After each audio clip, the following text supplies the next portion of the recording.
WrestleMania 37 is April 10th and 11th, I believe. Yes, 10th and 11th. And we've been holding this off for a while just because of everything going on due to...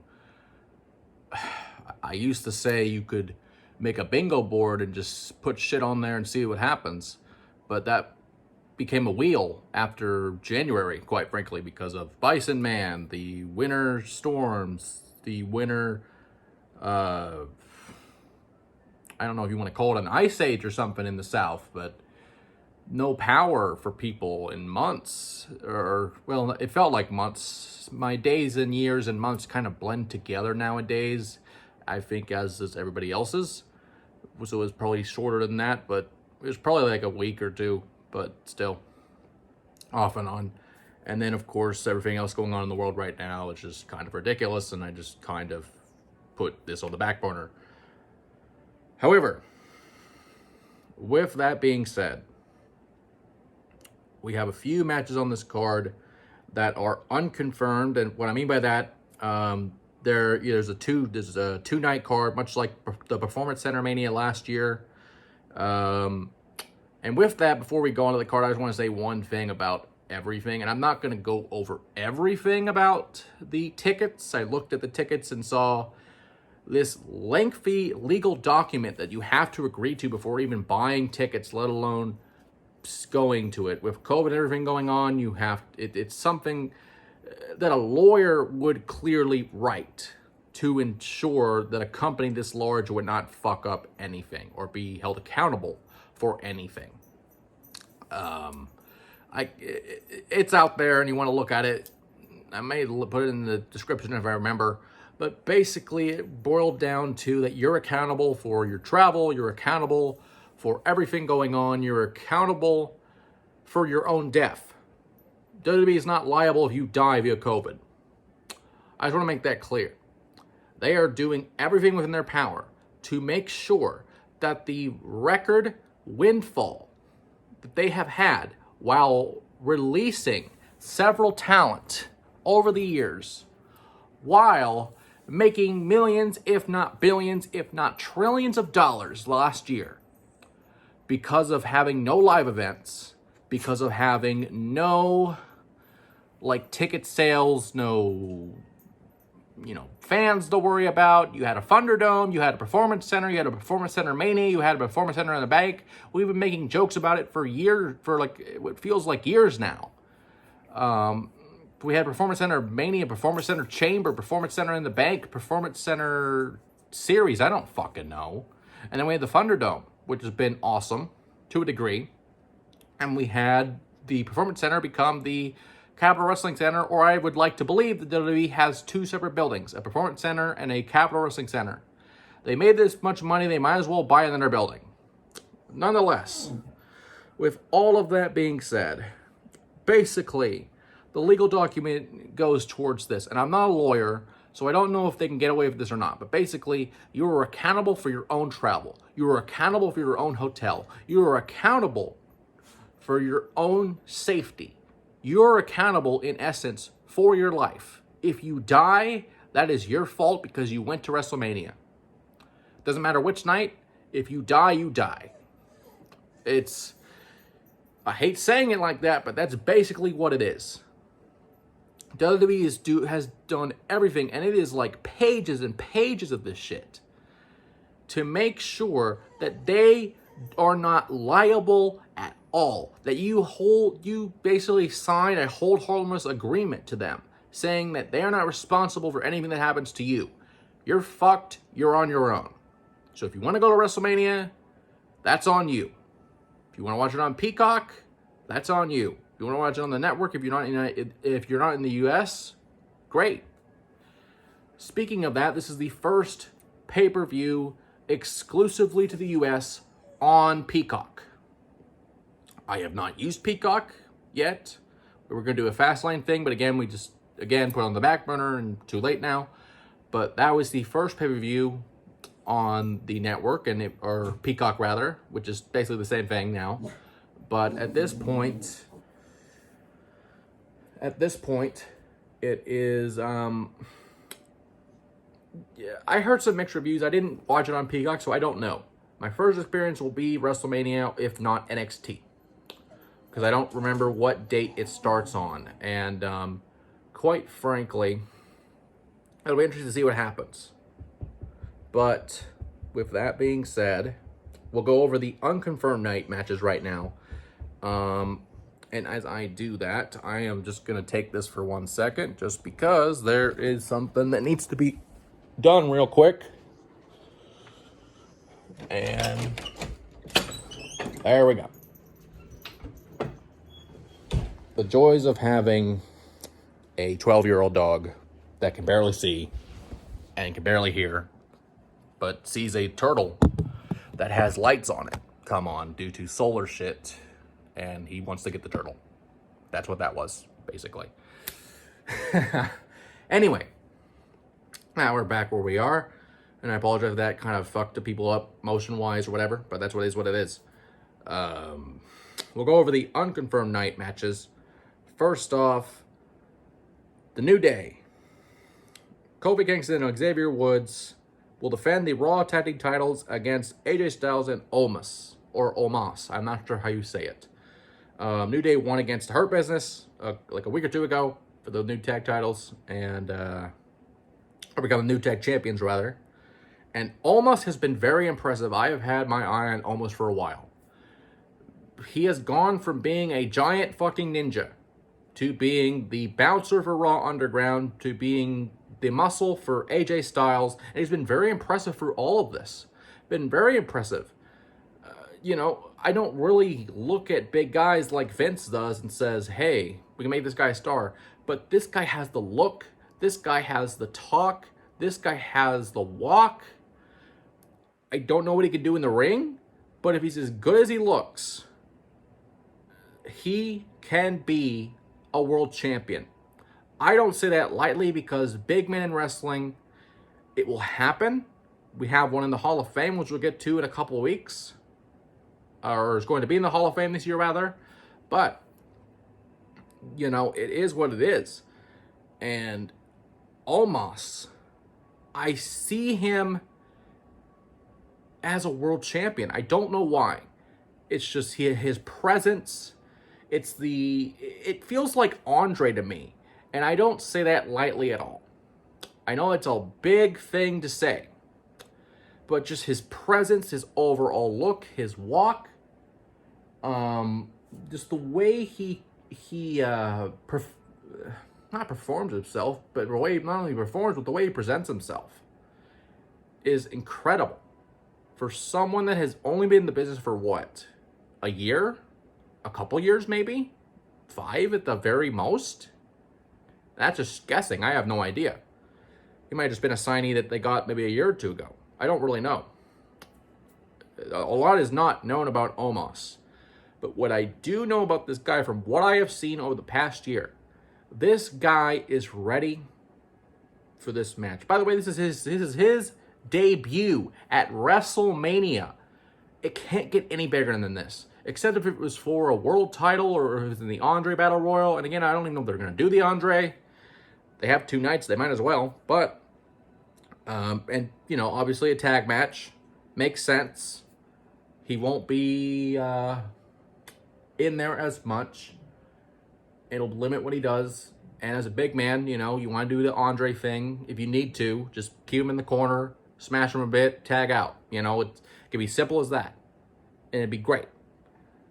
With that being said, Omos and AJ become the tag champs. Because AJ, I don't think, has been a tag champion to be. He's been everywhere else in the NWA, TNA, WCW. I think he was a Cruiserweight tag champion. I don't remember. I want to say yes, but then again, they only had 2 champions anyway, so it doesn't really matter. God, thinking of AJ, just from NWA Wildside, if that brings back memories for anyone, that was insane back then. That was like almost 2 decades ago.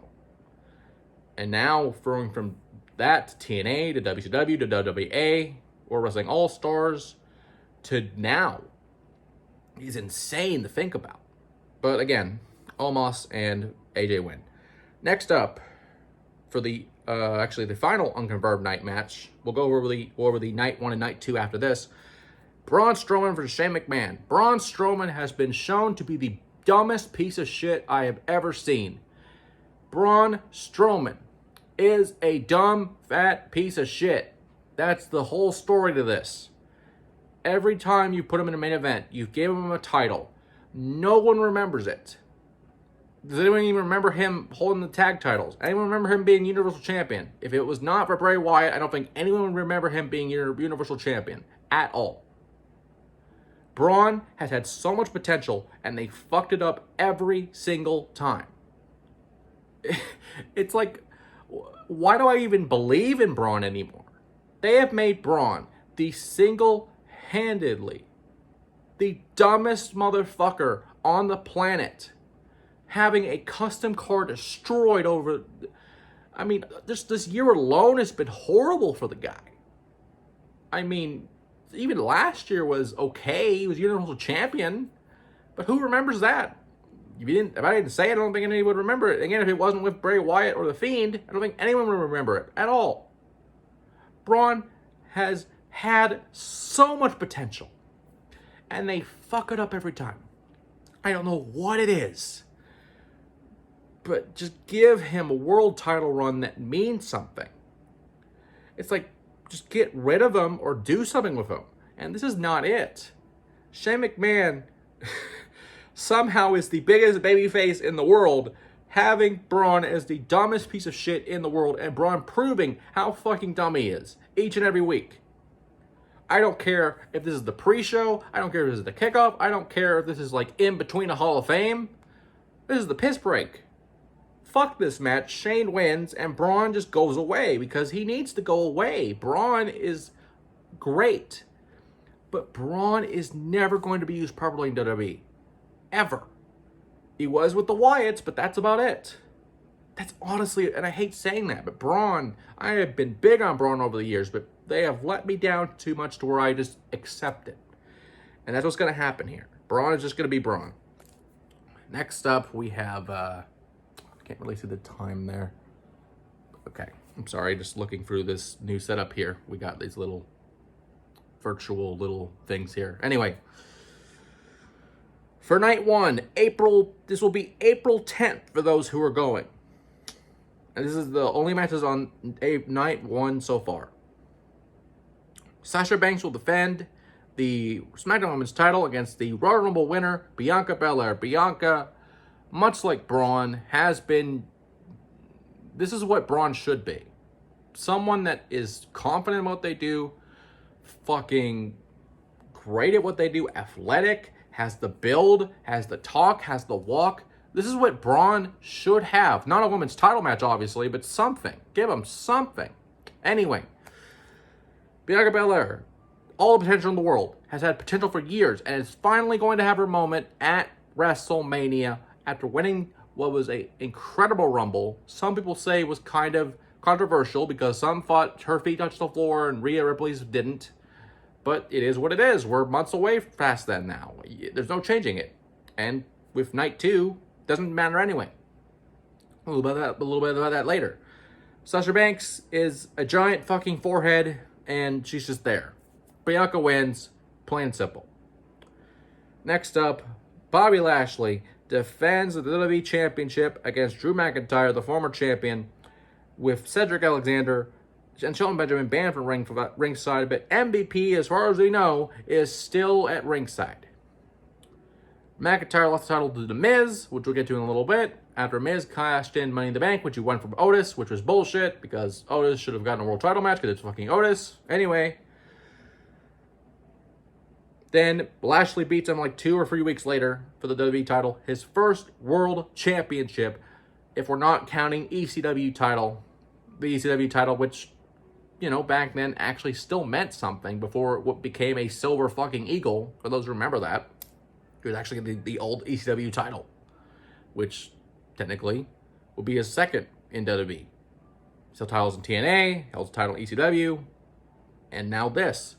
The title he was meant to hold over a decade ago, but never happened for whatever reason. This is peak Lashley. This is primal fucking Lashley, and I love it. This is going to be the match of the night for sure for night one as far as we know so far. I don't care who wins this one, but I would love to see Lashley just retain because I feel like this is just so Drew can win it back and actually have a crowd as a reaction, which isn't a bad thing. But Lashley needs a run with the title. Have him hold it maybe till Survivor Series, if not SummerSlam. I almost said combine both. Just combine both at this point. Make Survivor Series and SummerSlam one thing. Fuck it. But either Survivor Series or SummerSlam. Have him hold it for a fucking year and build him with a crowd when we're at least able to have crowds. I don't even know when that's going to happen. We're going to have some capacity at some point in this event. I don't know how much, but they had a crowd in the Super Bowl, which was in this very same building. So we'll see. But my heart says Lashley retains, but my mind says Drew will win because they want the crowd reaction. Speaking of crowd reaction, Bad Bunny, the former 24/7 champion, with Damian Priest, faces the former WWE champion, The Miz, with John Morrison, just in a regular match as far as we know right now. Bad Bunny has been the biggest merch seller in WWE history of all time. Does not matter if it was a couple months ago. This guy has been everywhere. He's been on SNL. He's been on the Grammys. He's been everywhere. He's done songs with Booker T and all kinds of other wrestlers. The guy cares about the business, and I can respect that. But this match, I was scared that we were going to have the WWE champion face the 24/7 champion in a unification match. That would never happen in a million years. And it probably will this year. Who knows? It's WWE. Anything's possible. And I wouldn't doubt it for a second. But I had this fear in the back of my mind that the main event would be Bad Bunny defending the 24/7 title against The Miz, who would also be defending the WWE title in a unification match. I love the 24/7 title, so that's why I fear it, first of all. But secondly, that should not be your main event. Ever. Never. As great as a merch seller he is, the Latin base, the Latin fan base that he brings, I'm stumbling my words to the point where I was actually thinking they would do this, and I wouldn't have been surprised, but I would have been surprised at the same damn time. Anyway, Bad Bunny wins because they want the Latin demographic. Bad Bunny is a moneymaker, like it or not. He has made more merch for them in his, 2 months he's been there, than Miz has made in 10, 20 fucking years. Makes me feel old as fuck. But we move on to night 2, which will be April 11th, the final night, as far as we know, not counting the Raw after WrestleMania, if there even is one, with a crowd. Roman Reigns defends the Universal Championship against Edge, the Royal Rumble winner, and Paul Heyman will be ringside. No update about main event Uso being at ringside as well, but we'll see. With that being said, this match could have a change on Friday due to the result of Fastlane with Daniel Bryan. Could be a triple threat. I'll do this 2 ways. One if it isn't a triple threat, and one if it is. If it's a straight up one-on-one match, Edge wins, and I have a feeling, I don't know if it will happen, but I have a feeling that he retires the Universal title and he brings back the World Heavyweight title, the title he never lost. The title he was forced to give up due to retirement, due to cervical brain, I don't know what it was. Basically, it was something like almost CTE, but like spinal. It was weird, and it was like 10 years ago. I don't remember, and I apologize. It was something CTE, if not in his L4, L5, maybe. His vertebrae was fucked up, basically. To the point where he couldn't do spears no more. One spear would have killed him, basically. But he's gotten better to the point where we've seen him last year at the Royal Rumble and have this amazing comeback. But it makes sense for me to have Edge win, to bring back the title he never lost. The title that he was forced to give up, the title that he had on his final SmackDown at that point, in the middle of the ring, And it's the last thing we saw from him for a while. The other option, if it's a triple threat, if it has Daniel Bryan in the match, we could have WrestleMania Part 2. We could have Edge win also. And then he beats Bryan and says we could have a rematch at whatever the next one is, Extreme Rules or something, Payback or whatever it is. I don't know. And have the one-on-one there. But, you know, either way, Edge wins, I feel. But I'd be surprised if Bryan wins, because to have that moment for Bryan, we don't know how much longer he has. You know, he's in the same boat kind of as Edge, but at the same time, he wants to be a father. He wants to slow down. This is his final run. This could be his final WrestleMania. I'm going to be surprised if Bryan wins it, but we'll see. Next up, Asuka defends the Raw Women's Championship against Rhea Ripley. Ripley has been forever trying to be on Raw over the past 7 years, whatever it's been. Again, time kind of changes over here with COVID. But over the past 7 years, Rhea Ripley has been coming to Raw, and now she's came in Raw, and she's come at Raw, basically. And she has come all over the ring, and she wants Asuka for the Raw Women's Championship. And Asuka is accepted. So, again, the Rumble didn't matter. They both got their title shot, Bianca and Rhea. Good for them. This is going to be an epic match. I love this match. This is a match that we could have had on NXT years ago, and I would have loved it. However, I feel like anything can happen in this. Rhea could win, and Asuka could win. I wouldn't care either way. And have Rhea maybe chase it for a while. But I feel like Rhea got robbed last year with the whole Charlotte thing. And this is her moment to come back and actually have that moment at WrestleMania with a crowd. Limited at that, but a crowd nonetheless.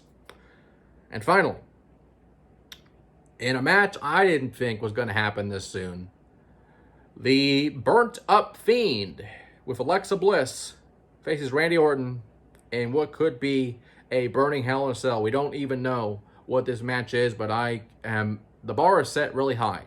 And it shouldn't be, but it is. Fastlane, Alexa Bliss, beat Randy Orton. Let me say that again.